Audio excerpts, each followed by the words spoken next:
Mr. Pash here with the tutorial on some basic principles on how to shade forms. This is a very simplified approach, which I hope you guys find manageable. And what we're going to do is practice shading some of our basic forms of cylinders, rectangles, and triangle forms here. Okay, so here's just kind of a basic approach here. What I'd like you guys to concentrate mostly is getting the 3 steps of values applied to your form. So we have dark, medium, and light. And then on top of that, we might add just a little bit of gradient, just very soft gradient, very small, soft gradient. It goes a long way here. I'm going to demonstrate pencil, and I'm also going to demonstrate colored pencil a little bit.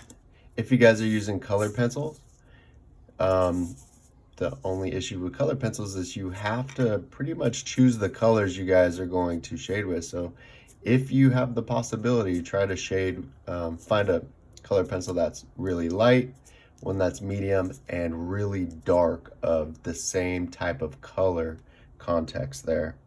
Now sometimes you can get away with like a medium and a dark and just shade really lightly on the medium and just kind of build it up and then go over the top with the dark one. But if you have the possibility, try to use 3. Okay, and then you get the 3 steps right away. For pencil, I'm just going to use a 2B and a 2H. You guys can use a regular number 2 pencil. We'll get there.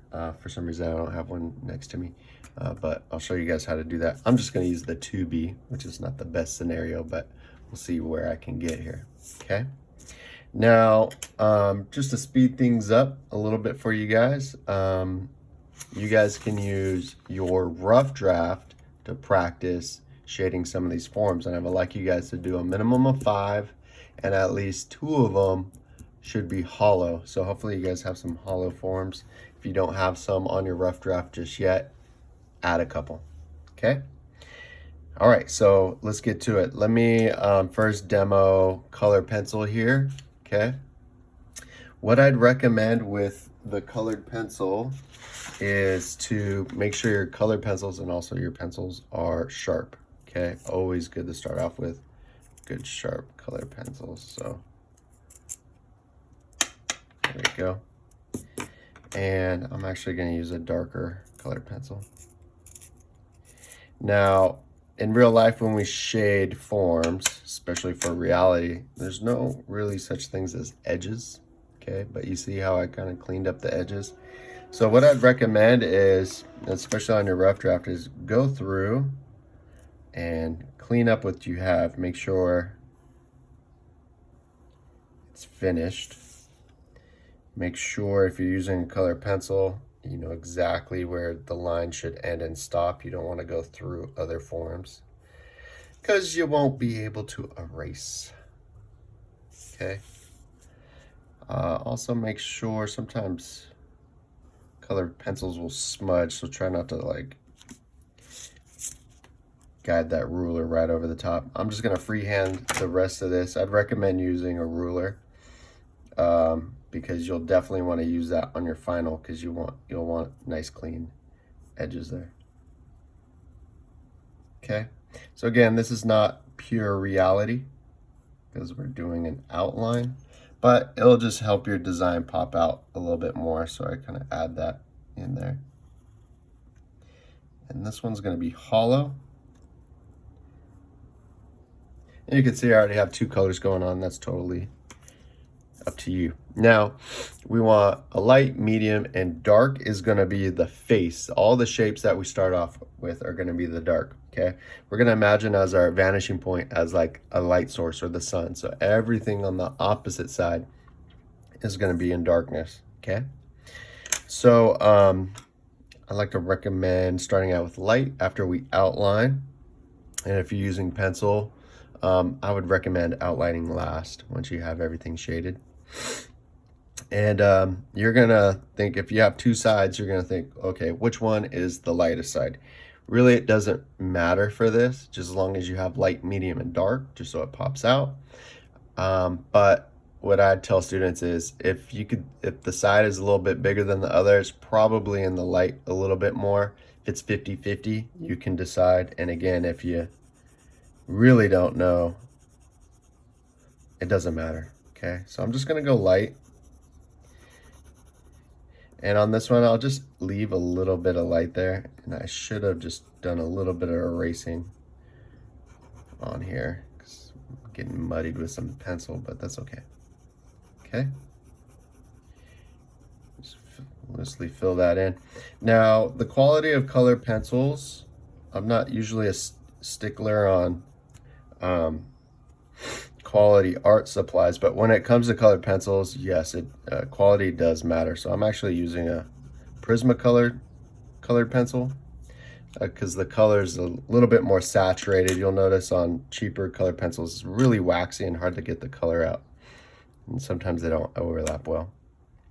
Okay, and then the medium side, I'm going to fill that in with the medium all the way. Notice I'm not doing any gradients yet. Completely and fully. Okay.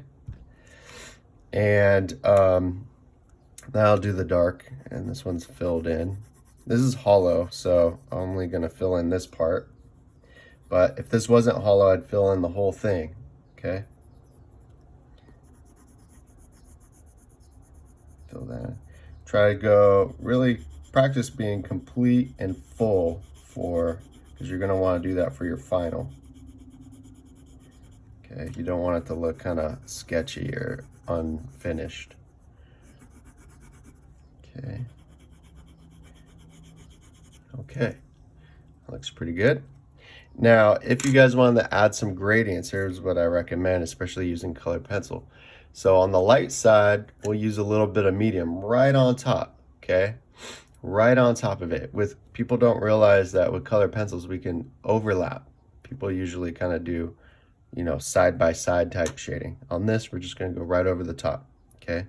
So, and with gradients, a little bit goes a long way. So here's the light source. We might have a little bit of shading. Keep in mind, this side is still in the light side, okay? We want to keep it light. The misconception is people want to do a gradient all the way, like halfway up. I recommend just doing just a little bit, maybe on the back edge. This corner is kind of the furthest away, so I'll just kind of start out from the corner. Okay. Really light. If the color's not coming down, then start pushing down just a little bit. And let the overlapping kind of fill that in. Might push down a little bit more towards the corner here. Okay. See that? That's all we need. Just right there. A little bit goes a long way. Maybe a little bit here on the edge. A little bit goes a long way. Nice soft gradient. That gives it more of a realistic perspective there. Now on the medium, guess what? I'll use a little bit of the dark. Now it's not going to get as dark as this because I'm going to just kind of just do a little light touch. And those colors are going to mix a little bit, hopefully. And just a little bit. Okay. And just a little bit more there. And we're good to go. Now for the dark, I recommend going as dark as you can. So I'm going to do another layer here. Really push down. This will be pretty tough for some of you guys with the cheaper colored pencils, but just kind of push your materials and see how far they go. All right. And that's it. Looks good. Now, keep in mind, if this was a solid form, the whole thing would be shaded in. Okay, so sometimes it takes quite a bit of work for these darker values because you have to kind of push down a lot. For the lighter forms, it should be a little bit easier because we keep some white of the paper. Now, while we're here, how do we shade the inside? Well, this is the approach that I want to teach you guys here. Some of you guys might realize, like, it's inside, it's going to be darker. Well, just to kind of make this a little bit easier, what I recommend is, keep the shading parallel. So if the top, if we're looking at this way, if the top is light, do the bottom light. Okay. Now, of course, this is not reality. And I'm just going to outline this little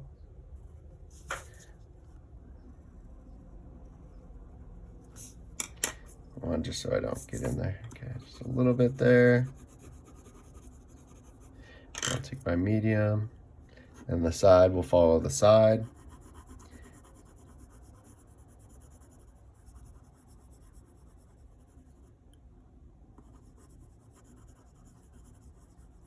Fill in completely and fully. Then I'll just even add a little bit of that medium in there. Maybe I'll go a little bit further up because it is inside.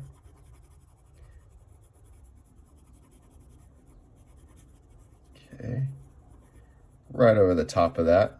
Okay, so again, you want to block in your values first, then shade over the top.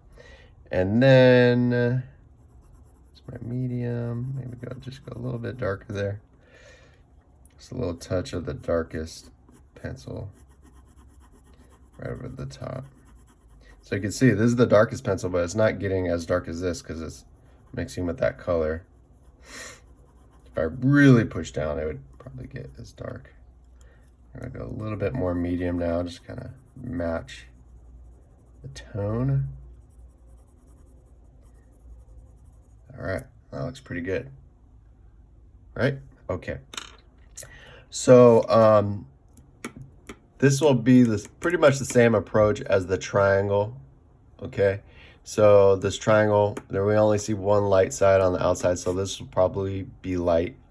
On the inside, you know, this one's like kind of 50-50. You decide, it really doesn't matter. Choose light or medium. Again, if it's bigger, probably a little bit lighter. Light and medium, and then the dark would be the face there. Now for cylinders, cylinders is going to be different because we just have one side that just curves around. There's no flat plane. We call sides planes. Not like the flying planes, but just a flat surface plane. Okay. Again, I start off with outlining. And this one's not hollow, so if you want to just kind of start off, I always start off with a nice like light layer first and then try to get darker just so I can kind of fill up the white first. Really softly.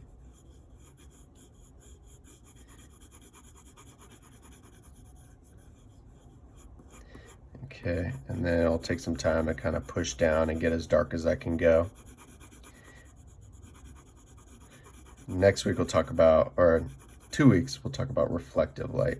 So sometimes it looks a little bit better when, some of you guys might think like this edge of this front plane is lighter because it's close to the light. It's actually opposite. The darkest, whenever you have an edge, sorry, facing away from the light, that's always the darkest. You always get reflective light on the opposite side.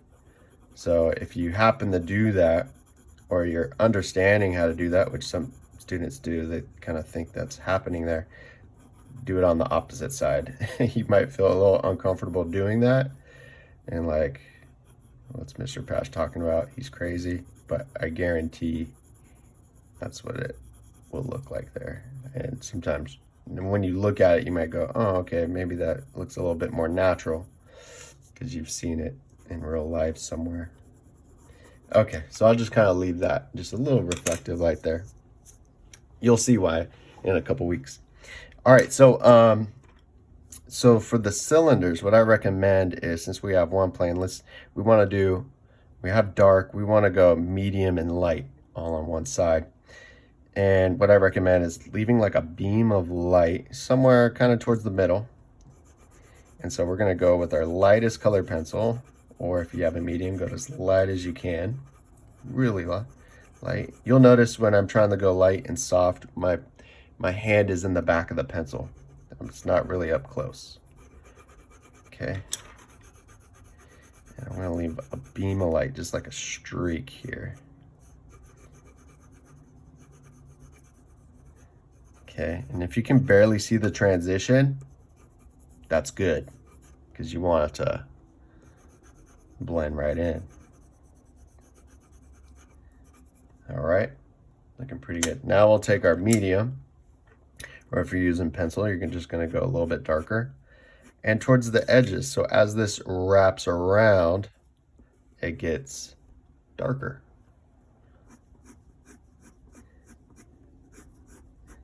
right over the top there.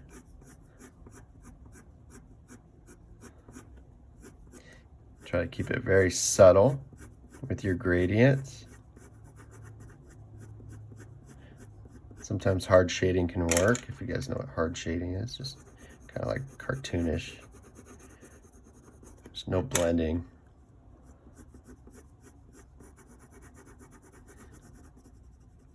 All right, looks pretty good. Just go a little bit more, just kind of darken that up, just so that highlight pops out a little bit more. And then maybe just use just a little bit of dark, like towards the corners, just like barely anything. And you'll see that just kind of pumps it up just a little bit, just for a little bit of contrast. Sometimes with you can blend these together using the lightest one right over the top. You can even go over the top of the dark here with your light colored pencils to blend if you can. Kind of take away some of that spotty white off your paper. Lightens up the dark just a little bit, but let's see, kind of fills it in. It's called burnishing. If you have good color pencils, I recommend doing that. With the cheaper versions, it might not work that well because they're really waxy. Okay, so there's kind of the main concepts there, okay? Dark, medium, and light. That's exactly what you guys want to think of first. And also an outline, darker outline of the forms, just to really clean it up and give it a nice clean presentation, okay? So for pencil, okay, I'm going to use a 2B, which is a little bit on the darker side. I'd recommend outlining afterwards, okay? And let's just go with this cube here. I'm going to flip this upside down, a little bit smaller, okay? And I recommend going light to dark, okay? Because once you go dark and like if you smear your hand across it, you'll notice with the pencil it does smudge. So I mentioned this before in a previous tip. If you have just like a little folded piece of paper or something, you can put your hand on it and your drawings won't smear as much. They still might smear, especially if you push down and put pressure. But if you just kind of glide over it as you're shading like this, it'll keep it clean. You'll definitely want to do that for the final. All right, so we're gonna go lighter. Okay, I'm gonna go as light as I can go. I'm using a 2B, so it's a little bit on the darker side, okay? As dark, sorry, as dark, as light as you can go, okay? And that looks good, that's all I want. Now for the medium one, I'm gonna go as light as I can go first, because I don't wanna go too much. And then maybe I'll go a different direction, just add another layer or push down just a little bit more. Now think flat first. We want a nice flat value. No gradient. Okay. See the differences there? A lot of people tend not to go as light. Remember, if it's not white, you're good to go. If it's light gray, you're good to go. Okay? Just don't keep it too medium. Okay? Now for the darker one, this will take some time. Okay, make your line, keep your lines pretty crisp. Now you guys see how dark these 2Bs can be. We'll get into more drawing pencils if you guys bought some. Week 4, we do portraits and more value shading. So I'm gonna fill it in. Keep careful that I'm not putting my hand through this. Try to keep this, again, fully complete and filled in.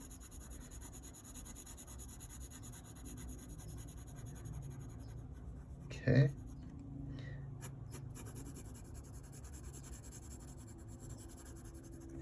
All right, I'm good to go. Now I take my ruler and really clean up these edges, kind of back and forth a couple times. Make sure those lines really connect. You don't want to overlap or go past the edges.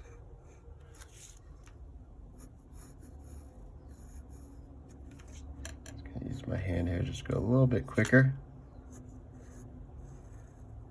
Okay. And just kind of clean that up with an eraser a little bit, but that's what you want. Okay, I haven't added any gradients yet. Light, medium, dark.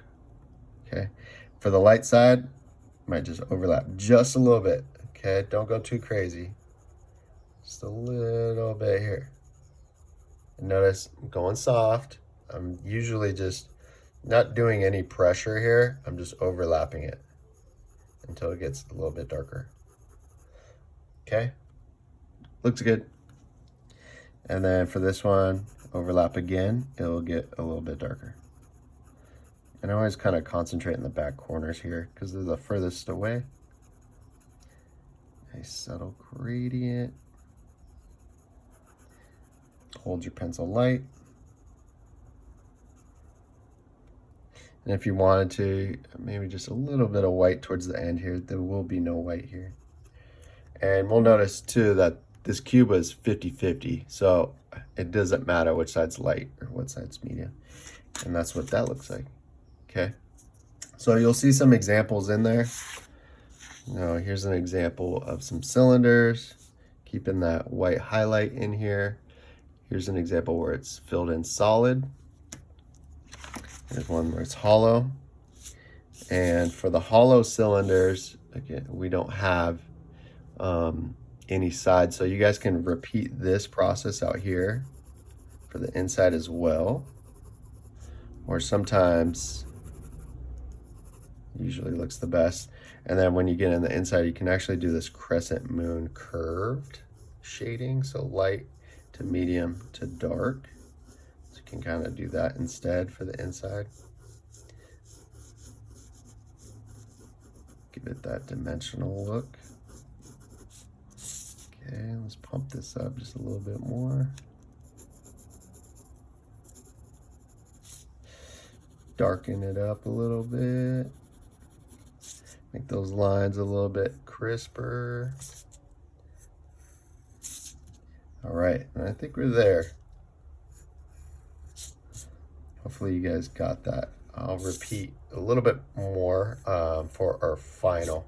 Just kind of go over that and look at some of the examples that I put in there, and you guys can pretty much copy some of the stuff that's in there. Just, you know, maybe like, oh, I like that triangle, I'm gonna put that in there, or I like the way these are overlapped, I'm gonna put that in there. Do something else over here, and you can kind of copy how that person shaded it as well.